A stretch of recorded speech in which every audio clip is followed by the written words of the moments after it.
The Little Prince by Antoine de Saint-Exupéry, translated from the French by Catherine Woods. To Leon Worth. I ask the indulgence of the children who may read this book for dedicating it to a grown-up. I have a serious reason. He is the best friend I have in the world. I have another reason. This grown-up understands everything, even books about children. I have a third reason. He lives in France, where he is hungry and cold. He needs cheering up. If all these reasons are not enough, I will dedicate the book to the child from whom this grown-up grew. All grown-ups were once children, although few of them remember it. And so I correct my dedication. To Leon Worth, when he was a little boy.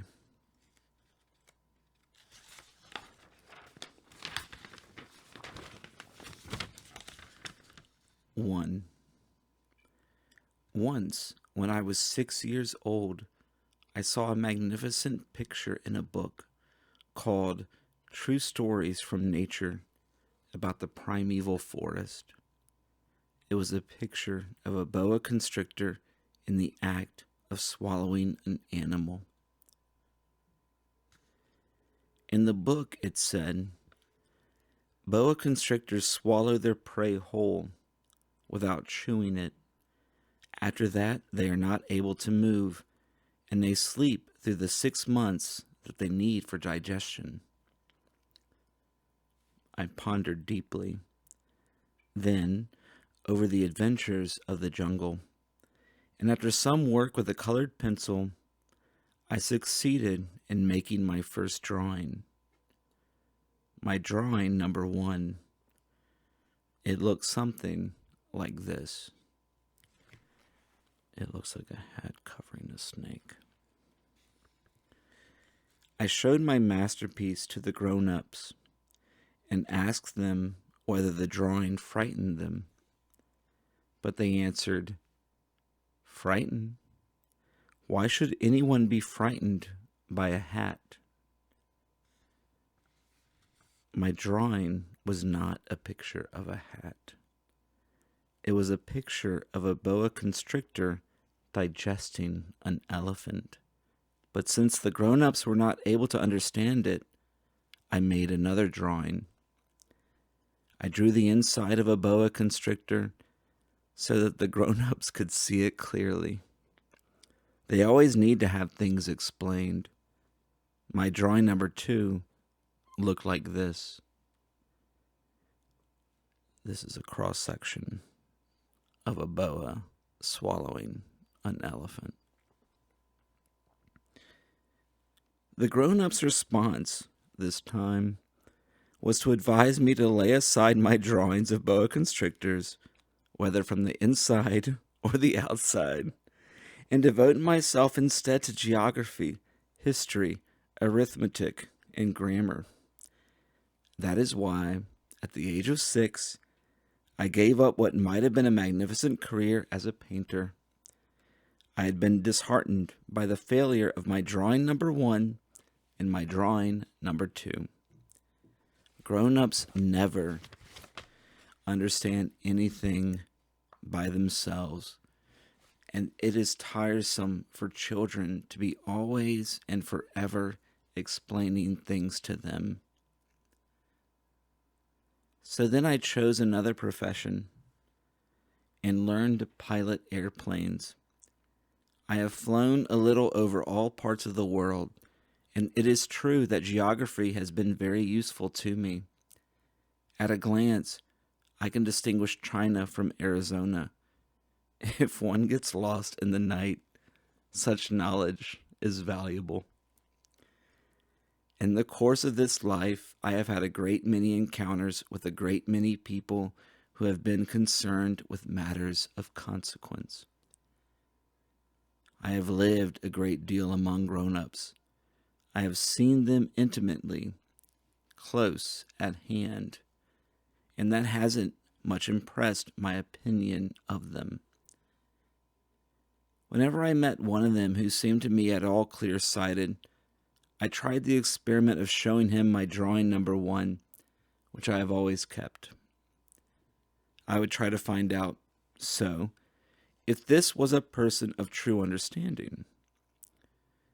But whoever it was, he or she would always say, "That is a hat." Then I would never talk to that person about boa constrictors or primeval forests or stars. I would bring myself down to his level. I would talk to him about bridge and golf and politics and neckties. And the grown-ups would be greatly pleased to have met such a sensible man.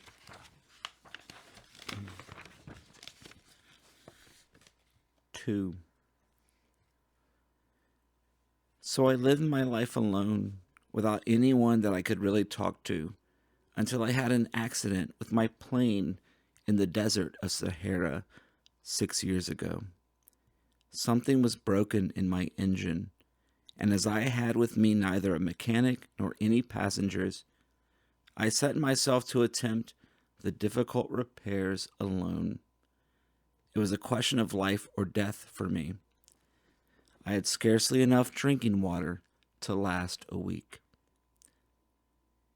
The first night, then, I went to sleep on the sand, 1,000 miles from any human habitation. I was more isolated than a shipwrecked sailor on a raft in the middle of the ocean.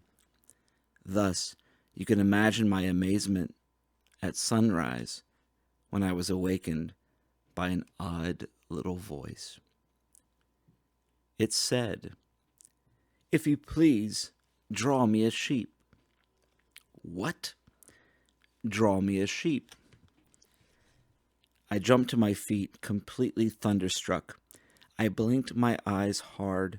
I looked carefully all around me, and I saw a most extraordinary small person who stood there examining me with great seriousness. Here you may see the best portrait that later I was able to make of him. But my drawing is certainly very much less charming than its model.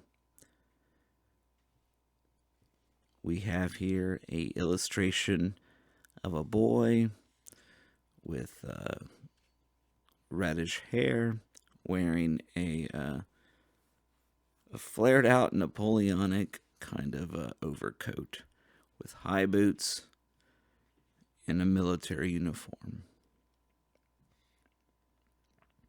He is looking downcast. That, however, is not my fault. The grown-ups discouraged me in my painter's career when I was 6 years old, and I never learned to draw anything except boas from the outside and boas from the inside. Now I stared at this sudden apparition with my eyes fairly starting out of my head in astonishment. Remember, I had crashed in the desert 1,000 miles from any inhabited region, and yet my little man seemed neither to be straying uncertainly among the sands, nor to be fainting from fatigue or hunger or thirst or fear. Nothing about him gave any suggestion of a child lost in the middle of the desert, 1,000 miles from any human inhabitation. When at last I was able to speak, I said to him, "But what are you doing here?" And in answer he repeated, very slowly, as if he were speaking of a matter of great consequence, "If you please, draw me a sheep." When a mystery is too overpowering, one dare not disobey. Absurd as it might seem to me, 1,000 miles from any human habitation and in danger of death, I took out of my pocket a sheet of paper and my fountain pen. But then I remembered how my studies had been concentrated on geography, history, arithmetic, and grammar, and I told the little chap, a little crossly too, that I did not know how to draw. He answered me, "That doesn't matter. Draw me a sheep." But I had never drawn a sheep. So I drew for him one of the two pictures I had drawn so often. It was that of the boa constrictor from the outside, and I was astounded to hear the little fellow greet it with, "No, no, no. I do not want an elephant inside a boa constrictor. A boa constrictor is a very dangerous creature, and an elephant is very cumbersome. Where I live, everything is very small. What I need is a sheep. Draw me a sheep." So then I made a drawing. The drawing is of a sheep. He looked at it carefully. Then he said, "No, this sheep is already very sickly. Make me another." So I made another drawing. A less sickly sheep is drawn. My friend smiled gently and indulgently. "You see yourself," he said, "that this is not a sheep. This is a ram. It has horns." So then I did my drawing over once more.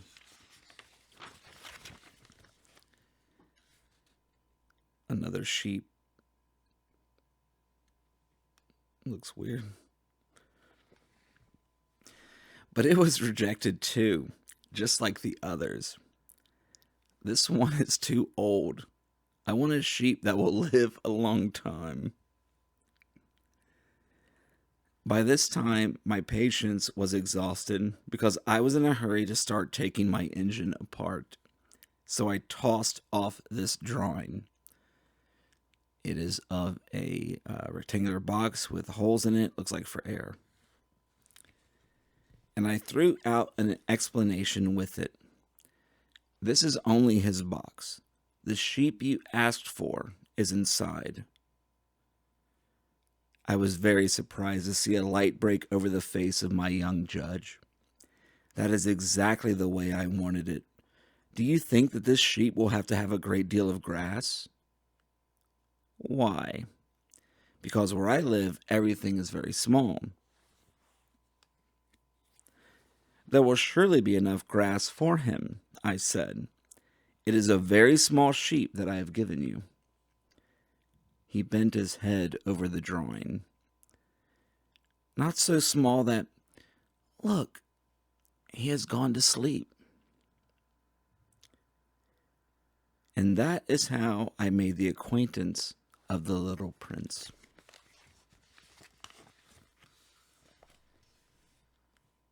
Three. It took me a long time to learn where he came from. The little prince, who asked me so many questions, never seemed to hear the ones I asked him. It was from words dropped by chance that, little by little, everything was revealed to me. The first time he saw my airplane, for instance, I shall not draw my airplane. That would be much too complicated for me. He asked me, "What is that object?" "That is not an object. It flies. It is an airplane. It is my airplane." And I was proud to have him learn that I could fly. He cried out then, "What? You dropped down from the sky?" "Yes," I answered modestly. "Oh, that is funny."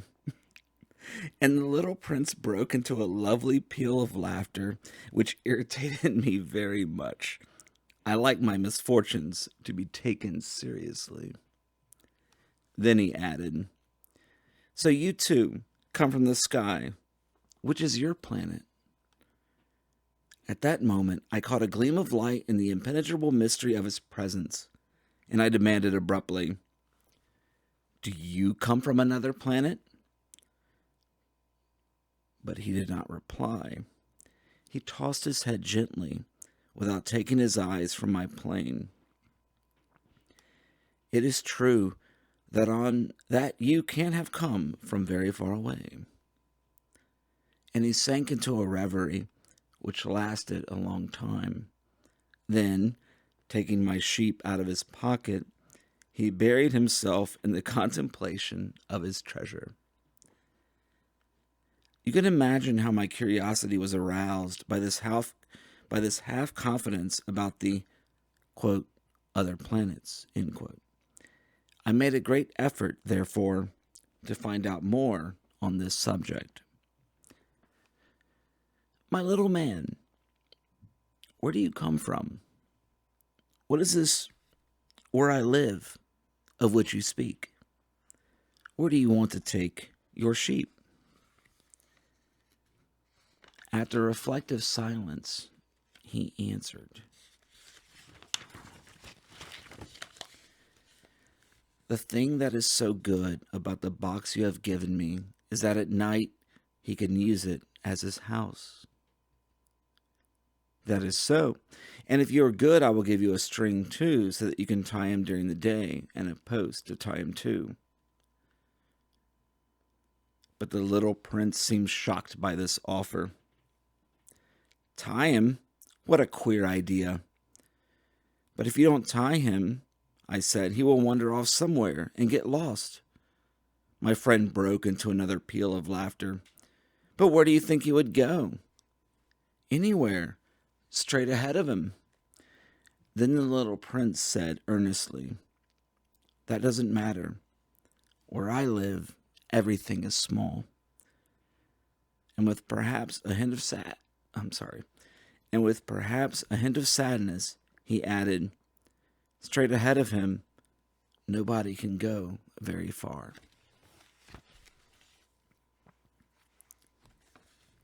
4.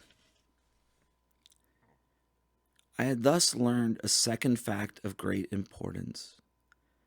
This was that the planet the little prince came from was scarcely any larger than a house. But that did not really surprise me much. I knew very well that in addition to the great planets, such as the Earth, Jupiter, Mars, Venus, to which we have given names, there are also hundreds of others, some of which are so small that one has a hard time seeing them through the telescope. When an astronomer discovers one of these, he does not give it a name, but only a number. He might call it, for example, asteroid 325. I have serious reason to believe that the planet from which the little prince came is the asteroid known as B612. This asteroid has only once been seen through the telescope. That was by a Turkish astronomer in 1909. On making his discovery, the astronomer had presented it to the International Astronomical Congress in a great demonstration. But he was Turkish in costume, and so nobody would believe what he said. Grown-ups are like that. Fortunately, however, for the reputation of asteroid B612, a Turkish dictator made a law that his subjects, under pain of death, should change to European costume. So in 1920, the astronomer gave his demonstration all over again, dressed with impressive style and elegance. And this time, everybody accepted his report. If I have told you about these details about the asteroid and made a note of its number for you, it is on account of the grown-ups and their ways. When you tell them that you have made a new friend, they never ask you any questions about essential matters. They never say to you, "What does his voice sound like? What games does he love best? Does he collect butterflies?" Instead, they demand, How old is he? How many brothers has he? How much does he weigh? How much money does his father make? Only from these figures do they think they have learned anything about him.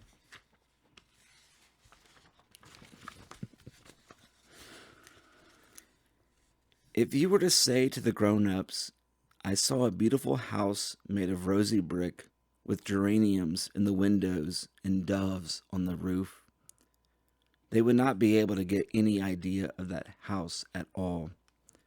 You would have to say to them, I saw a house.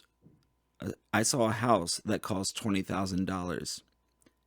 Then they would exclaim, oh, what a pretty house that is. Just so, you might say to them, the proof that the little prince existed is that he was charming, that he laughed, and that he was looking for a sheep. If anybody wants a sheep, that is proof that he exists. And what good would it do to tell them that? They would shrug their shoulders and treat you like a child. But if you said to them, the planet he came from is asteroid B612, then they would be convinced and leave you in peace from their questions. They are like that. One must not hold it against them. Children should always show great forbearance toward grown-up people. But certainly, for us who understand life, figures are a matter of indifference. I should have liked to begin this story in the fashion of the fairy tales. I should have liked to say, once upon a time, there was a little prince who lived on a planet that was scarcely any bigger than himself and who had need of a sheep.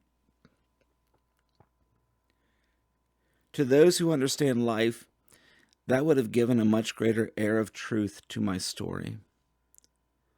For I do not want anyone to read my book carelessly.